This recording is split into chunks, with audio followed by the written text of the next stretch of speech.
Welcome to this explainer, where we are unpacking a true watershed moment in machine intelligence.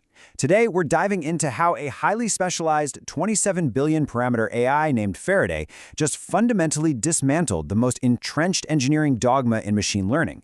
We're talking about a massive shift in how we think about artificial intelligence and scientific discovery, which just dropped right out of stealth mode in late August 2026. For years, the global consensus was handcuffed to a single stubborn idea, the brute force scaling hypothesis. The entire industry basically assumed that real reasoning required massive, energy-hungry hyperscaler data centers costing tens of billions of dollars. The general thought was, if you want to make an AI smarter, you literally just have to make it exponentially larger.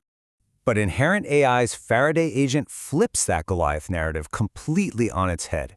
The old paradigm relied on sheer size and probabilistic guessing, which, as we know, often leads to hallucinations.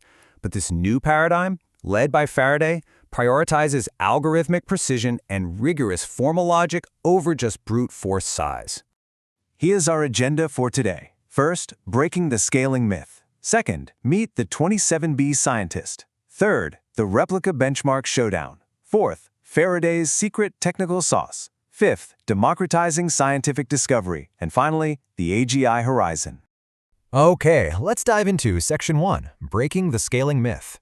To really understand why this scaling trap had to be broken, we need to look at the team behind the breakthrough. Founded by veteran research scientists from Google DeepMind and armed with a formidable $50 million seed round led by Index Ventures and Radical Ventures, Inherent realized something absolutely crucial.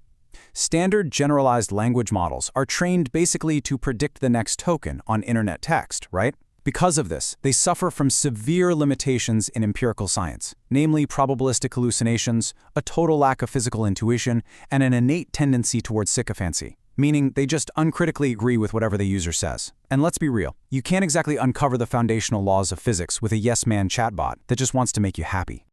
Which brings us to Section 2, Meet the 27B scientist. Let's properly introduce the AI designed from the ground up to be an empirical scientist rather than a generalized conversational assistant. The architectural contrast we're looking at is just staggering. Faraday runs on a lightweight, open-source Qwen 3.6 foundation using basic desktop hardware with just 4 GPUs. It has a microscopic 27 billion parameters. Compare that to Anthropic's Claude Opus 4.8 at roughly 1.8 trillion, or OpenAI's GPT-5.5 at a staggering 2.0 trillion. Faraday is utterly defying the multi-trillion parameter norm, and yet it is focused entirely on autonomous scientific research. So how is it so effective despite being so small? Well, we have to define a core concept that Inherent optimized for, and that is research taste. Now, this isn't just about memorizing facts. Research taste is the model's ingrained cognitive ability to instinctively evaluate which scientific questions actually possess genuine novelty and to preemptively abandon fruitless simulation branches. It thinks exactly like a human principal investigator. We also have to define autonomous paper replication. This is essentially the ultimate crucible for an AI scientist. Under strict time limits, the AI is given just the unformatted methodology text of a published paper. No source code, no pre-computed outputs. It has to autonomously write executable code, run the integrations, and reproduce the paper's quantitative curves with less than a 1% standard error margin. That is an insanely exacting standard. The question was, could a tiny model actually pull this off? Let's see what happened in Section 3, the replica benchmark showdown. Under immense pressure, the results were undeniable. Inherent created the replica benchmark, which consists of 310 rigorous scientific challenges drawn from 100 landmark publications. And guess what?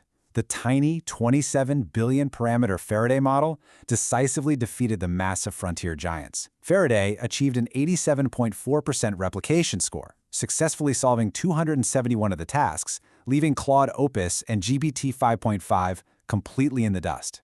When we break that down by domain, Faraday's dominance in complex fields that require long-horizon deductive rigor is absolute. Just look at pharmaceutical synthesis and organic chemistry. Faraday scored an exceptional 89.2%. The larger models, like Claude Opus, frequently failed here because they generated chemically unstable intermediary states, which honestly is pretty funny when you think about needing a multi-megawatt data center just to hallucinate impossible chemistry. Meanwhile, in quantum physics, Faraday leveraged formal proof integration to secure an 85.6% accuracy score. How on earth is it physically possible for a David-sized model to consistently beat these trillion-parameter Goliaths? That brings us right into Section 4, Faraday's secret technical sauce. Operating just like a human principal investigator, Faraday works in highly deliberate phases.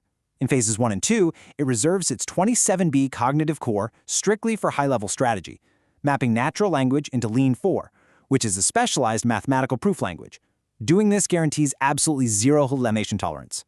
Then, in phase 3, it actually delegates the tactical, boilerplate coding to specialized external modules, like GPT-5.5 codecs, before looping back for phase 4, which is iterative falsification. The real key to all of this is their bespoke training method, reinforcement learning from scientific discovery, or RLSD. Instead of just training the network to imitate text patterns so it sounds smart, Inherent tied the reward signals strictly to objective empirical metrics. Faraday literally gets rewarded for adhering to physical conservation laws and finding anomalies in noisy datasets. That is how you build a genuine AI scientist. And that leads us to Section 5, democratizing scientific discovery. This is where the architecture steps out of theoretical benchmarks and starts democratizing scientific discovery on a global scale. By utilizing modern 4-bit quantization, think advanced model compression techniques like AWQ and GPTQ, executing this model locally slashes academic computational overhead by an astonishing 90%. You simply do not need a multi-million-dollar budget to run this AI. Let's contrast the old reality with this new localized paradigm. Previously, independent biotechnology labs were trapped paying millions in API tolls to hyperscaler monopolies. Now, Faraday can be deployed locally on a desktop workstation powered by just 4 consumer-grade graphics cards like NVIDIA RTX 4090s or 5090s. Not only does this save astronomical amounts of money, but it guarantees total intellectual property privacy for novel chemical patents. It is true computational sovereignty. Finally, we reach Section 6, the AGI horizon. Looking toward the horizon, Inherent isn't stopping at literature replication. They are building fully autonomous agents. Future iterations will scan global literature, formulate completely original hypotheses, and interface directly with automated cloud wet labs to physically test them.